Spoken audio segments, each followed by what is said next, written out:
이런 황당한 그런 발상을 하는 거예요 얘들이. 발상법 자체가. 그 8개가 다 지금 개박살이 났어요. 그러니까 이제 다급해진 거거든. 다급해지니까 오죽급하면은 정말 그 북한이란 거는 자기들의 그 아까 말씀드린 대로 랴오베샨을 지켜주는 수문장 같은 존재인데 그 수문장에게 러시아의 기술을 그러니까 알선중매하고 접목을 시키는 짓까지 했잖아. 그럼 이건 저는 어떤 거라고 보냐면 너무 추우니까 앞뒤 따질 것 없이 기둥하고 석가래 뽑아갖고 불 지른 거예요. 불 태우는 거예요. 이게 비유적으로 말하면.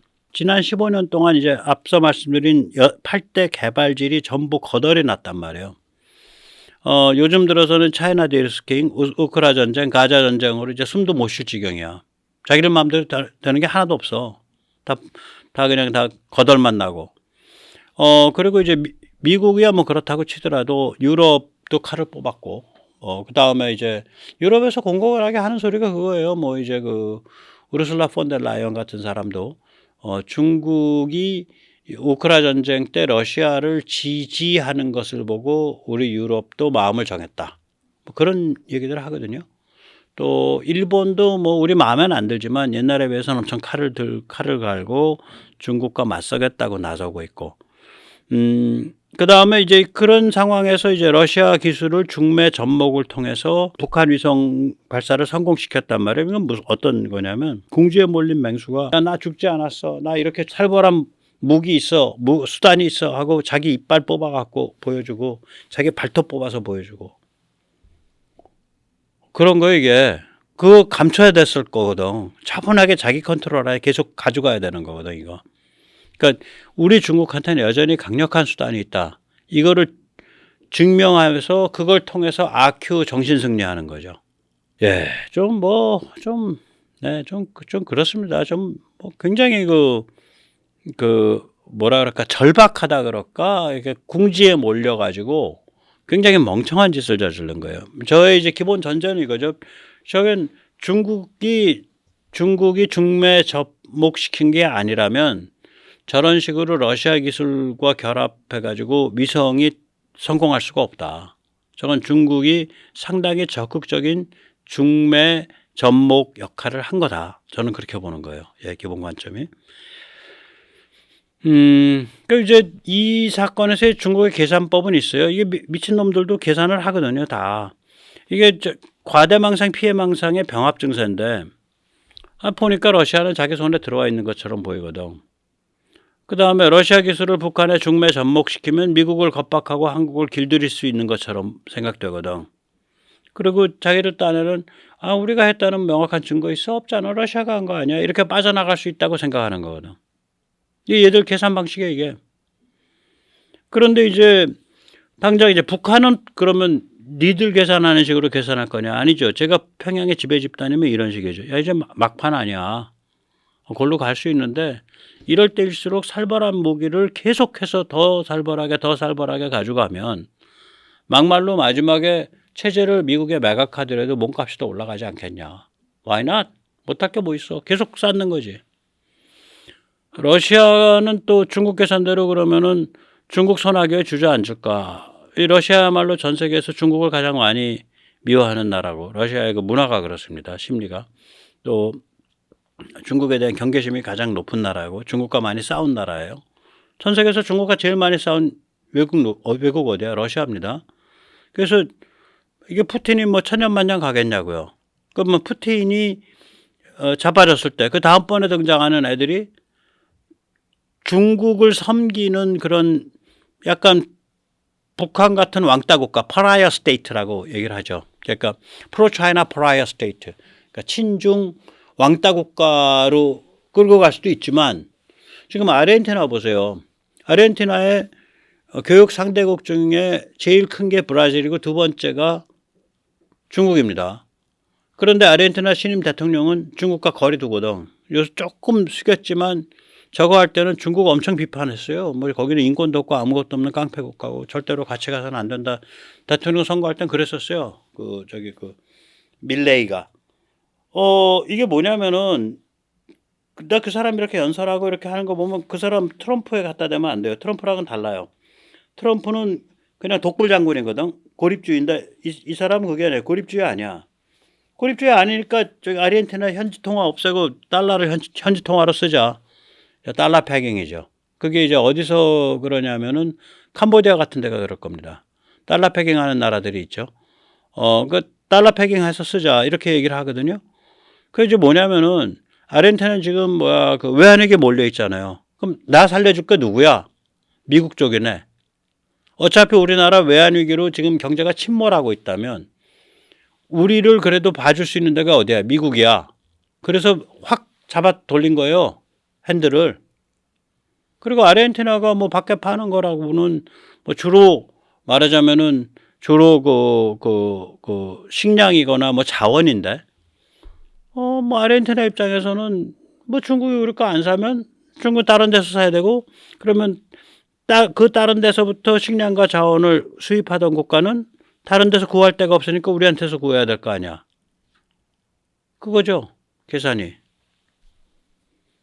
이 자원 시장의 특징이 그거거든. 그러니까 그 가격이 오른다 그래서 공급이 한꺼번에 못 올라요. 자원 시장이. 그러면 중국도 가격이 내려간다 그래서 수요가 한꺼번에 늘지도 않아요. 자원 시장이. 그러니까 가격 탄력성이 작다고요. 이런 게. 그 얘기 뭐냐면은 결국은 패돌리기란 소리지. 중국이 아르헨티나 거 안 사면은 예를 들어서 뭐 브라질 걸 더 산다. 그러면 브라질에서 수입하던 업자들이 아르헨티나로 수입선을 돌리거든요.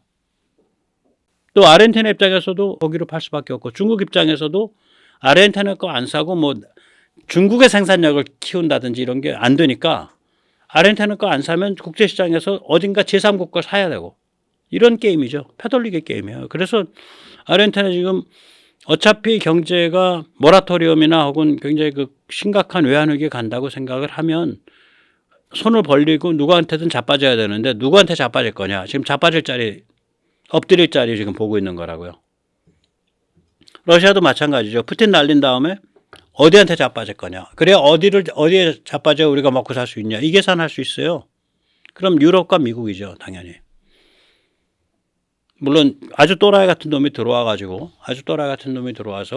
러시아를 그러니까 중국 위성 왕따 국가 그러니까 프로차이나 프라이어 스테이트로 몰고 갈 수도 있지만 글쎄요 뭐 꼭 그렇게 간다는 보장이 없죠. 예. 그 다음에 이제 중국이 이제 이런 식으로 러시아 기술까지 끌어들여 가지고 이 위험천만한 북한을 강화시켜준다. 북한의 그 대량 파괴 무기를. 이러면 이제 미국, 한국, 일본, 오스트레일리아, 유럽이 어떻게 계산하냐, 어떻게 대응할 거냐.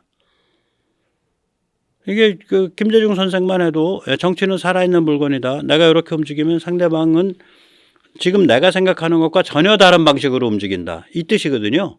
이게 이제 그 다이내믹이죠. 예, 역동적인 환경이죠.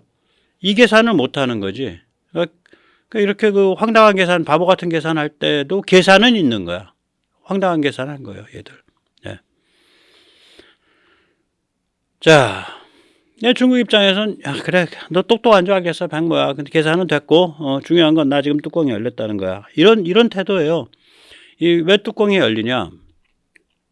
야, 중국의 승부처는 2개의 안티마리움, 1개의 서컨마리움입니다.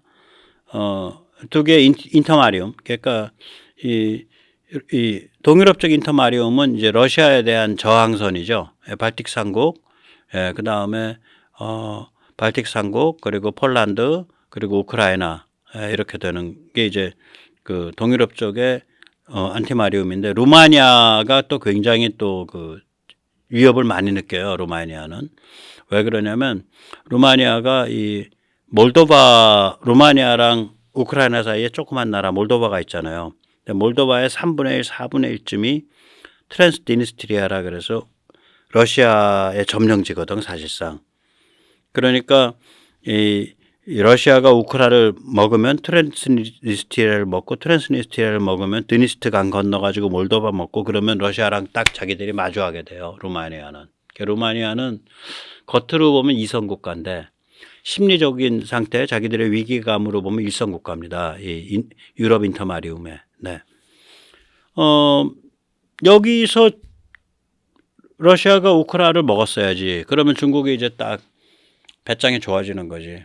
우리는 그럼 타이완 먹으면 돼. 우리는 뭐 남중국해 먹으면 돼. 이렇게 막 가는 거죠.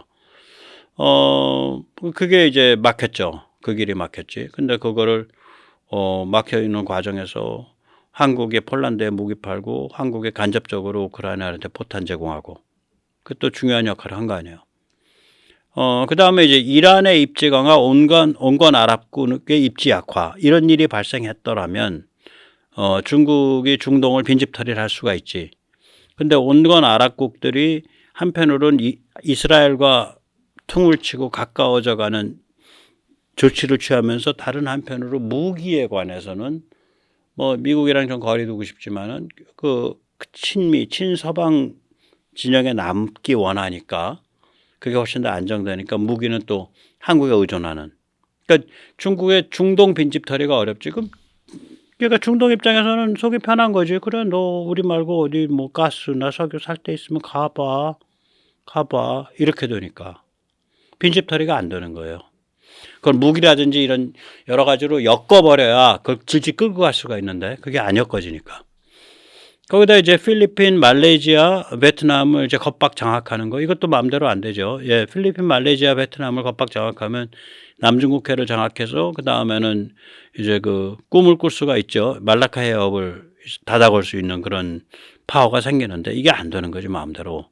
그런데다가 이제 필리핀이나 베트남과 말레이시아 전부 우리랑 굉장히 중요한 무기 거래를 하고 있고 그게 앞으로 점점 더 많아질 나라가 됐잖아요. 태국은 자기들 말을 좀 듣는데 태국은 여기랑 관계가 없어요. 예, 이 남중국해 말라카 해협 닫아가는 거랑은 일단 한 발 떠 있는 거라 태국은 그렇잖아요. 생긴 게. 예. 그렇게 되니까 뭐냐면은 한국이 이 그 인터마리움 2개 그리고 서컨마리움 1개 있어서 한국이 중국의 구도를 망가뜨리는 데 있어서 주요 역할을 하고 있는 거예요. 그리고 한국은 이 역할을 통해서 이거 뭐 미들 파워를 이미 넘어섰어. 주니어 슈퍼 파워예요. 이 정도 되면 조금 되면 주니어 슈퍼 파워입니다. 이거. 그러니까 서방에서 유엔 상임이사국에 속하는 나라와 독일, 일본 그 다음에 바로 한국 들어가는 거 아니에요. 파워가 또 이런 군사무기 이런 종류 지원 이런 데 있어서는 뭐 심지어는 영국, 프랑스 같은 유엔 상임이사국이나 독일보다 더 강할 수도 있고 어떤 부분에선. 그러니까 이게 뭐 거의 이 정도가 되면 미들 파워가 아니죠. 주니어 슈퍼 파워지. 거기로 올라서고 있거든. 그리고 그게 뭐 무기나 이런 거에 한 군데 되는 게 아니죠. 우선 한미 핵동맹, 한미일 삼국체제, 자주국방, 무기 수출, 경제, 한류 문화 이게 다 골고루 이렇게 밀고 가고 있으니까 중국 입장에서는 굉장히 뭐라 그럴까, 그러니까 노여움, 분노, 시기, 질투가 많을 수밖에 없어요. 한국에 대해서. 초조함. 그게 이번에 이제 북한 저걸로 튀어나온 거예요. 북한 위성으로. 예, 중국의 복수입니다. 네. 예, 이게 이제 이런 사정을 이제 우리가 알 수 있는 게 뭐냐면 이제 엊그저께 이제 블룸버그 11월 20일 날 팀 컬판이라는 사람이 쓴 건데 이거 이제 국내의 어떤 그 유튜버 굉장히 부지런한 유튜버예요. 근데 이제 그분이 이걸 소개를 해줘서 제가 원문 읽어봤거든요. 근데 이제 그분하고는 저는 조금 다른 각도에서 원문을 읽어요. 당연히 그러겠죠. 그분은 이제 무기 중심으로 읽는데 저는 무기뿐만이 아니라 이게 군사지정학적으로 무슨 의미냐. 이분이 이제 인용하는 그 자기 글에 팀 컬판이 자기 글에 인용한 사람이 더글라스 킴으로 이제 그 스마트 카르마라는 이제 그 투자 자문회사의 그 컨설턴트를 인용을 하는데 그 더글라스 킴을 그래서 또 읽어봤지 찾아서 그랬더니 더글라스 킴은 이렇게 썼어요. 한국의 무기 산업은 세계 초일류 수준으로 진입하고 있다. 예. 거기 이제 더글라스 킴의 얘기고 그 아래 포인트 3개는 팀 컬판의 얘기입니다. 그러니까 세계 2위 무기 수입국, 무입 수입국에는 무기 수입국 사우디는 천궁 2.5 등 한국 무기를 대량 도입할 가능성이 높다. 제가 천궁 2.5라고 한 건 접니다. 왜 그러냐면 지금 유나이티드 아랍에미리트에 파는 천궁 2가 무늬만 2지 레이더가 완전히 바뀌고 있기 때문에 천궁 2.5라고 저는 불러요. 그다음에 두 번째 이제 한국은 사우디를 발판 삼아서 일본, 타이완 등의 무기를 판매할 가능성도 있다. 물론 타이완에 판매할 때는 미국을 경유한 간접 거래가 될 것이다. 그러니까 shuttled through United States. 미국을 경유했다라는 얘기가 나와요. 저는 뭐 타이완에 무기를 판다 안 판다 이런 걸 떠나서 결국 이게 뭐냐면은 마지막 문장이 중요하죠. 이게 굉장히 중요하죠. 예. 한국이 이렇게 약진을 하면 동아시아의 무기 군사 지정학 구도가 바뀐다. 그렇게 보는 거예요. 예, 외국에서 볼 때도. 그러니까 이게 이제 말하자면은 그 코리아 크라켄, K 크라켄이 등장하는 거죠. 예. 그러니까 한국이 이제 괴물과 같은 존재로 등장하고 있는 거예요. 그러니까 이제 중국 입장에서는 이 괴물과 같은 존재가 자기들의 전체 글로벌 구도인 동유럽 인터마리움은 반러로 강화시켜주고, 중동 가서 빈집털이 하고 있었는데 거기 가서는 온건 아랍국 강화시켜주고, 그 다음에 여기 서컨마리움, 그러니까 남중국해, 타이완, 동중국해 요런 일대에서는 특히 남중국해 일대 나라들한테 무기 팔아가지고 또 이 자기들의 서컨마리움에 관한 구상을 망치고, 뭐 이런 놈이 다 있냐. 이 녀석 이거 손 좀 봐야겠네. 이 녀석 손 좀 봐야겠네 이거요. 그러니까 한국에 대한 뭐라 그럴까 경고 혹은 복수입니다. 요번에 이거 한 게. 자, 여러분 우리 잘못했네요. 무섭네요. 이제 납작 엎드리고 살게요. 예, 착하게 살겠습니다. 이렇게 해야 되냐 이거지. 그래서 저는 이걸 이제 왕서방 뚜껑 열린 사건이에요. 왕서방 뚜껑 사건으로 보는데, 우리가 중국을 얼마나 괴롭히고 있는지, 우리가 중국을 얼마나 박살내고 있는지 우리만 실감을 잘 못하는 거예요. 굉장히 괴롭히고 있는 거예요. 제가 보면 미국보다 더 미워. 제가 만약에 시진핑이었으면 자다가 증오에 소스라쳐서 일어나 저 조선 놈들 다 때려 죽여야 돼 이러면서. 예를 들어서 지금 한국이 이 첨단 초계함 개발하고 있거든요. 코르벳이죠. 초계함을 이제 코르벳이라 그러고 호위함을 프리게이트라 그럽니다. 보통 이제 코르벳이라 그러면 2,500, 3,000톤 이하고요. 호위함은 한 2,500에서부터 한 5, 6천 톤까지. 그 이상 되면 이제 구축함. 그렇게 이제 한 3개 층위, 그러니까 1,000톤 이상 배들을 그렇게 한 3개 층위로 나누죠. 구축함 중에 이제 왕초급 큰 놈, 이걸 순양함이라고 하죠. 그런데 뭐 그거는 순양함은 뭐 구축함이랑 구별할 필요 없으니까 결국 한 3등급인데, 지금 이제 이걸 2,000톤급의 차세대 연안 초계함을 한국의 첨단으로 개발 중인데, 이게 만약에 한국, 일본, 필리핀, 베트남 합쳐서 한 150대 깔리면 어떡할래? 한 대당 뭐 예를 들면 한 300억, 한 대당, 한 3천억, 저거 채워서. 그러면 10대면은 3조, 100대면은 30조, 그러면 150조면 45조네. 그러면 중국 저 함부로 못 낚여요. 미국에서도요, 예전에 CSIS에서 나온 워게임을 보면, 서해와 동중국해, 남중국해 이런 데들이 전부 그게 얕은 바다, 그러니까 리터럴 씨이기 때문에, 그리고 중국이 물량 작전으로 나오고 있기 때문에 모든 계란을 한 바구니에 넣듯이 대형 전함만으로 함대를 구성하면 안 되고 작고 빠르고 지능적인 애들을 많이 써야 된다. 바로 이거거든요. 이런 전함들이에요. 참고로 우리는 이제 포항급 초계함 1200톤급 이거 내일 모레면 다 퇴역돼요. 울산급 호위함 2200톤급 이것도 내일 모레면 다 퇴역됩니다. 그럼 한국은 지금 윤영하급 미사일 고속함 뭐 이런 거요. 그거 1,000톤도 안 되는 거예요. 거기서부터 갑자기 붕 떠가지고 한 4,000톤급 원짜리 호위함으로 올라가 버리고 중간이 없는 거야, 한국이. 그래서 이제 한국에서 2,000톤급 차세대 연안초계함을 지금 열심히 지금 설계를 하고 있죠. 그러니까 한 2,000톤에서 3,000톤 사이 될 겁니다. 2,500톤 뭐 이렇게 되는데, 이게 영감의 원천이 뭐냐면 필리핀이 한국에 6척인가 주문했을 거예요. 수출용 원해 경비함. 이게 지금 아래에 있는, 이 아래에 있는 이겁니다. 수출용 원해 경비함. 이게 2,450톤인데 이걸 이제 필리핀이 우리한테 주문을 했죠. 그리고 이제 이탈리아가 그리스에게 제안하고 있는 차세대 초기함 FCX 30이라는 애가 있어요. 이 아주 잘생긴 애죠. 이렇게 생겼죠. 오른쪽에 있는 거. 예. 이런 것들이 이제 우리가 지금 만들려고 지금 그림 그리고 있는 차세대 초계함의 어떤 그 영감의 원천들이죠. 참고로 이탈리아의 FCX30은 그 카타르에게 판매한 초계함, 이걸 도하급 초계함, 카타르의 수도 도하급 초계함 혹은 알주브라 초계함이라고 합니다. 요거랑 거의 비슷하게 생겼어요. 예. 그거 여기에다 대잠 능력을 강화한 거예요.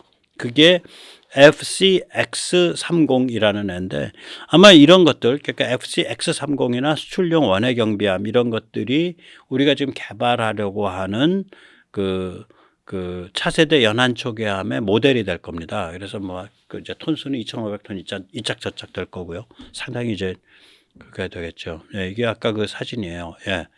이게 이제 왼쪽에 있는 지금 제가 하는 게 이게 이제 수출용 원해 경비함이고요. 이게 이제 필리핀에 우리가 수출하려고 6척 준비하고 있는 거고요.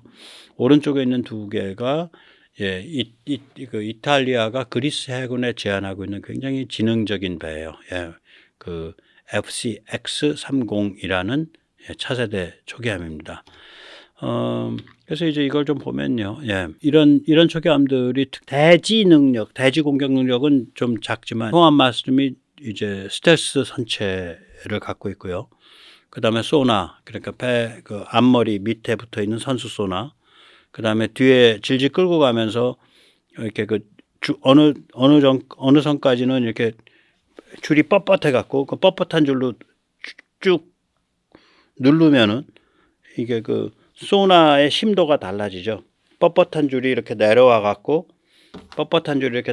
그 다음에 이렇게 평행하게 되거든요. 이렇게 뻣뻣한 줄이 이렇게 내려오게 되면 낮은 데서 그 다음에 이제 줄에 달린 예인 소나 같이 줄줄이 달려 있는 소나예요. 이게 이렇게 내려오게 되면 더 내려가고 이렇게 하면 덜 내려오고 이게 이제 가변심도 소나죠. Variable Depth 소나라고. 그 다음 예인 소나 이거는 이제 배 뒤에다가 이제 거의 해수면과 비슷하게 줄줄줄 끌고 가는 거. 그리고 이제 소나가 있으니까 이런 소나가 있으니까 대잠어뢰가 있겠죠.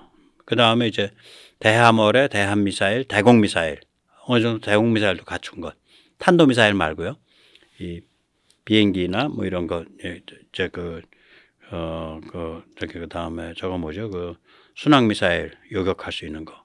예, 비행기랑 순항미사일 요격할 수 있는 거. 그런 것들로 최적화된 전함이죠. 그래서 이런 전함들이 이제 빨리 만들 수 있고, 중무장 해도 3,000억 미만이고, 예.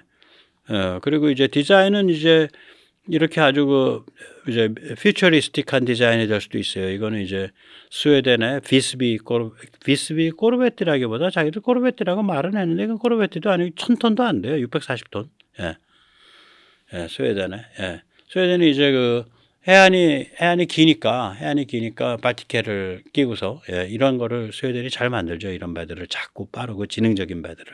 그래서 좀 이제 두고 봐야 돼요. 이제 어떻게 갈지. 네. 그래서 제 말씀드린 게 뭐냐면은 한국이 저런 배 만들어서 세계에서 가장 그냥 막 붕어빵 찍듯이 찍어갖고 저런 배들은 하루에 1년에 5척도 만들고 6척도 만드니까 두 회사 다 같이 달라붙어서 만들면 1년에 10척 이상도 만들겠죠. 예, 그렇게 해가지고 뿌려버리면 어떡할 거냐 이거지. 예, 그리고 이제 베트남이나 필리핀에다 대고 조선소에서 만들어가지고 여기서 이제 날라서 만들어서 큰 배가 아니니까 가능할 거라고요. 그 다음에 장비 가서 채우고. 그럼 어떡할 거냐고, 중국은. 그래서 이제 우리가 이 중국과 같이 저렇게 흉악한 놈들 아니에요. 그러니까 북한에 핵과 미사일을 줘갖고 북핵 반점을 차린 것도 좋은데 이제 거기다가 이제 러시아 이제 셰프까지 불러들인 거 아니야. 러시아 요리사까지. 그 러시아 기술을 이제 말하자면 중매 전복까지 시켜준 거잖아요. 그래서 그런데 이제 우리가 다행히 자주국방 정신이 강력하고 한미동맹이 강력하고 하니까 우리가 필사의 각오를 가지고 딱 맞짱을 뜨면 이제 조금 이따 다시 말씀드리겠지만 우리 중국과 우리가 거리가 짧다는 특징, 서로 상호간에 짭종심, 종심이 짧다. 라는 그것 때문에 이거 충분히 전쟁 안 나고 평화 유지하면서 압박해 갈 수 있다고 저는 생각을 합니다.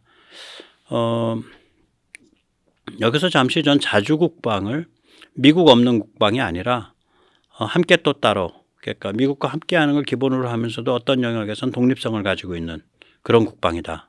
또 이거는 자조국방이다. 셀프 릴라이언스 국방이다. 이 자조국방이란 말은 제 말이 아니라요.